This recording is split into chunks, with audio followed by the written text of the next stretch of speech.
Hey, what's up everybody, and welcome to some H1Z1. Finally, we got some gameplay to test ourselves. After the whole launch issue, I know a lot of you have got the G99 error and you couldn't get into the game, you're getting kicked.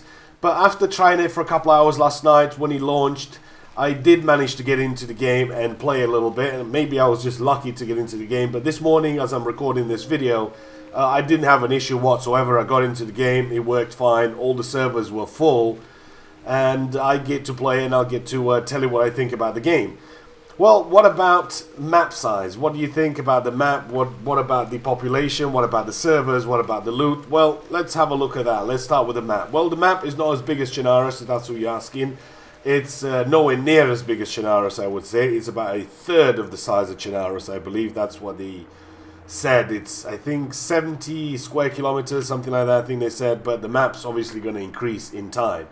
What about servers? Well, the way they've done it, instead of you seeing how many people are on that particular server, it just says low, medium, and high. So you don't really know how many people are playing on each server. But you can go to Steam, you can look at how many people, if you click on the community option, it'll tell you how many people are playing online. And right now, there's 25,014 people playing or trying to get into the game. Now, seeing that there's 50 to 100 servers, or maybe a little bit more, that's going to be a bit of an issue when it comes down to finding loot in servers. I was lucky enough to get into a server that's got low population, and I'm finding a little bit more loot just for the sake of watching sort of the video. Otherwise, it would have been a boring 10-minute video of just me running around. What about crafting? What about the big important thing in the game? It's crafting. Well, the crafting works. There is plenty of stuff for you to find. Loads of stuff for you to find and craft and discover and all that sort of stuff. The way they have it set up is a discovery sort of system. Is that once you find some sort of loot, you get to put it into your inventory. Then from your inventory, you drag it to your discovery. You click it, then you learn a recipe. Once you've learned that recipe, it's a little bit like, think about it as Rust, as it used to be back in the olden days. You craft something, then you've got that recipe, and as long as you have the materials, you can craft that particular thing anywhere on the map, as long as you have the right tools for the job and the right materials. Now, server performance, as it is so far, because of everybody having issues, and I think Sony are getting overwhelmed with a lot of numbers joining the servers, there is a little bit of lag. There's a couple of seconds delay, and you'll notice that when I'm either looting or shooting something or whatever, there is a bit of delay, but I think that's something server-sided, and that could easily be sort of fixed in the next coming sort of days or weeks or whatever it's going to take them to get them fixed. But I don't think that's going to be a huge issue. I hope it's not going to be a huge issue anyway. Now, you do have two options to buy the game. The game is going to cost you either $20 or $40. That's going to be about £15 in the UK, and it's going to be about 20 euros. And obviously the other one's going to be 40, so it's going to be more. You will get 2 crates, 1 key, and 3 tickets for the cheapest version of the game. Now, the tickets are going to be BR tickets, so if you want to join Battle Royale, which is a different kind of server, then you'll need a ticket to join there. The crates, you only get 1 key, but you get 2 crates, which is kind of stupid. You can see on the left side of your screen there. So once you open one of the crates will contain maybe camo set of pants. Maybe for me, I got a polo shirt out of it a little bit later on. I'll open one up. But that being all said and done, there is plenty of stuff for you to do around. There's loads of stuff for you to find out. The base building and all that sort of stuff. I haven't really gotten into crafting building materials and stuff like that, although I've been sort of looking at brackets. I've been sort of discovering how to make pipes, how to make all sorts of things. And that's obviously going to be interesting, and a lot of people are going to enjoy that aspect of the game. It is not the most prettiest of games, I'll give you that. If you look at Miscreated, or even DayZ looks prettier than this when it comes down to graphics. It doesn't look really pretty, but hey, that's not the end of the world. But at least it's got the frames, and it's got the crafting and the base building and all that sort of stuff, so you will have a lot more things to do.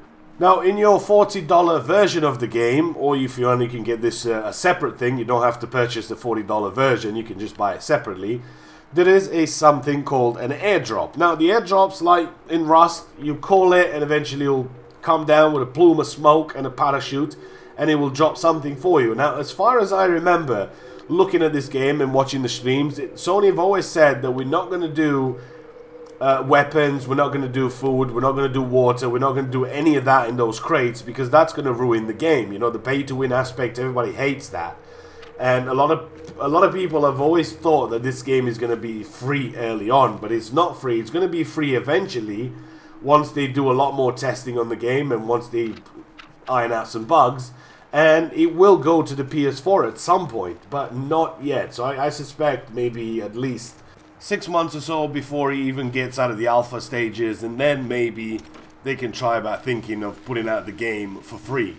Now that leaves us with one more piece of information, and that being the airdrops. Sony have always stated in every single stream that the airdrops are not going to be paid to win. You're not going to get any ammo, you're not going to get any weapons, you're not going to get anything, you're just going to get cosmetic stuff. But as it turns out, right when the game got released, they changed their mind, and inside the airdrops, which you can purchase for 500 station cash, they do contain weapons, they do contain backpacks, they do contain ammo, and all sorts of military loot that you can get from them. Now, in light of these events, Sony president himself have come back and said, well, if you're upset about this and you don't think that you want to play this game and it's not the game for you, then you're welcome to get a refund for it, and there's going to be a link in the description that you can click, and it's going to take you to a Reddit thread. You have about 4 days or something like that till Monday to get your refund back. And also there's been a little bit more information of what's going on with the servers. Obviously the servers are getting flooded because everybody's trying to get in, people are streaming. There's going to be lots of people trying to play the game, and you have 20-30,000 people trying to play the game. The servers are not quite coping with the demand of that many people trying to play the game. So in light of these events too, again they've come back with a thread on Reddit, and you can see it right here. Lag fix, that's what they're going to fix first. Lag fix, hitting the play button and nothing really happening. G29 and G99 error. Very little loot already fixed.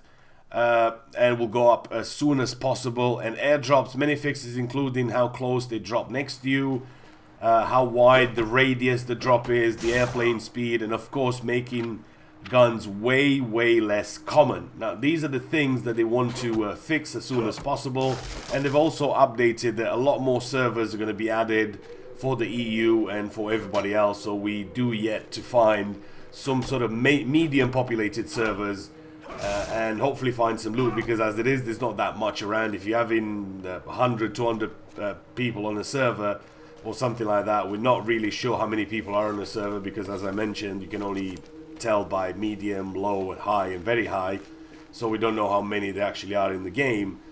But with the promise of having the loot system fixed within the next patch, and also adding more servers by the end of the week and early next week, it could be that you'll be getting into game, you'll be finding more loot, and you'll be finding more stuff for you to discover and craft and all that sort of stuff. So that's it for my first impression of H1Z1. There's still plenty to be done. It's early alpha. The pay-to-win aspect of the game, it is a disappointment, but they are doing something about it. If you don't like it, then you can always get a refund for it. And that's something you don't see happening every day, especially with early access release.